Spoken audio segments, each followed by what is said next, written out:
Okay, I hope everybody's happy over the Thanksgiving holiday.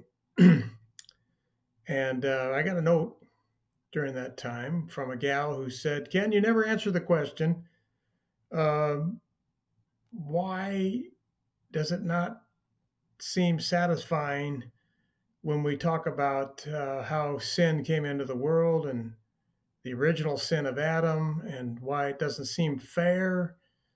You brought these things up and you expressed a word that you thought that the common doctrine of original sin was wrong. And so, why did you bring that up? And what's the outcome of this? You never answered the question. So, let's go back, take a look at this again, and then I'll try to bring up the speed. And then there's some things I want to talk afterwards. I don't know how long this session will be, but it's pretty big concept, and I'm not so sure a long explanation and teaching is the right way to go. So I'm going to try to break this up into parts so that you can really think about it. Well, the idea of this was, does it seem fair that when Adam sinned, that his peculiar sin was manifested upon us, so that when we were born in iniquity, we were born in sin.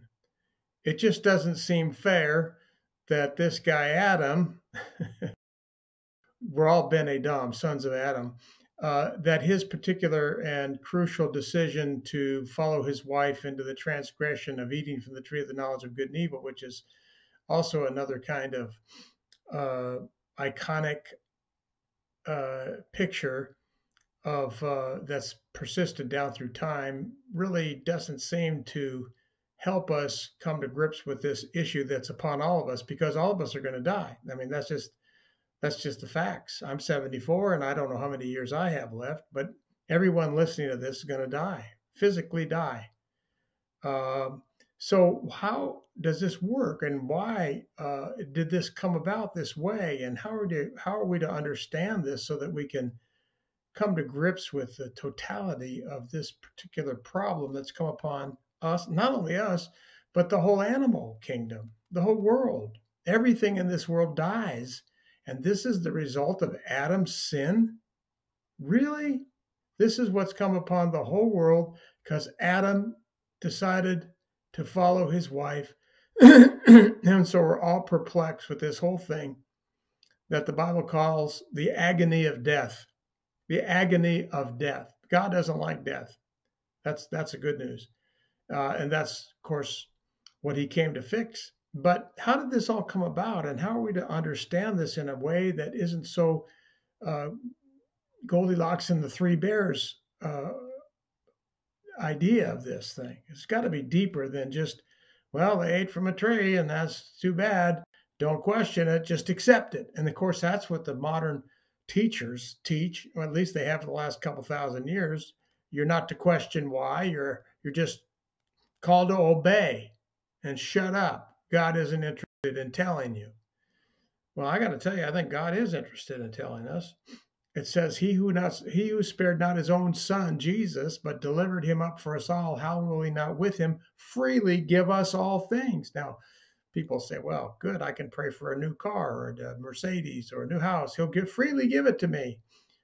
But the real riches of God are not the physical world. It's the spiritual gifts that come from above. Every good and perfect gift comes down from the Father of lights, in whom there's no shadow of turning. The wisdom of God is easy to be entreated, full of mercy and good fruits. It doesn't sound to me like God is telling us to shut up and accept it. You know, who are we to question God? That's what it says in Romans. Who are you, old man, to question God? Shut up and do it. Well, that's not how God talks to me. That's not the meaning of what those things are saying. And God, the Lord wants to reveal the mysteries.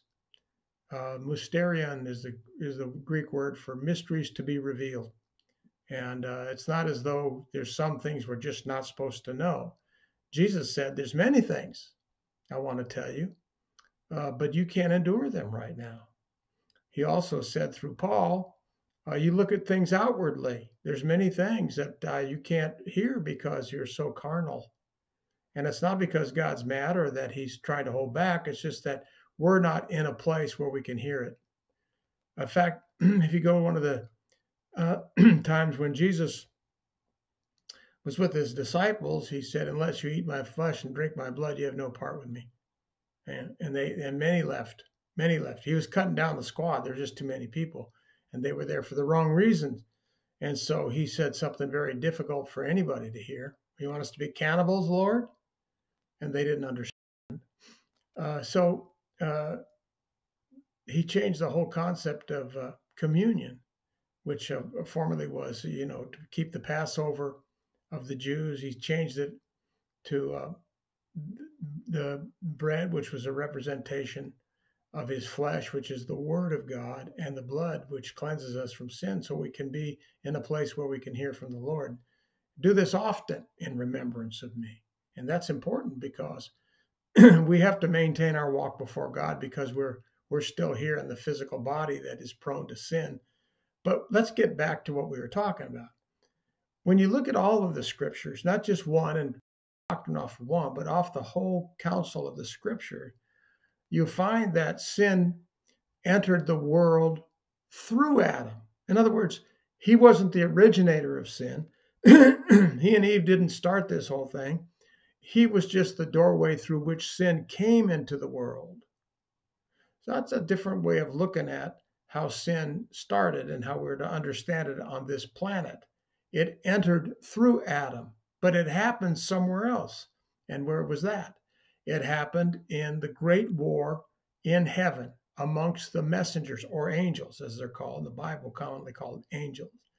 So there was a war in the heavens, not heaven itself, but the heavens, which is our galaxy.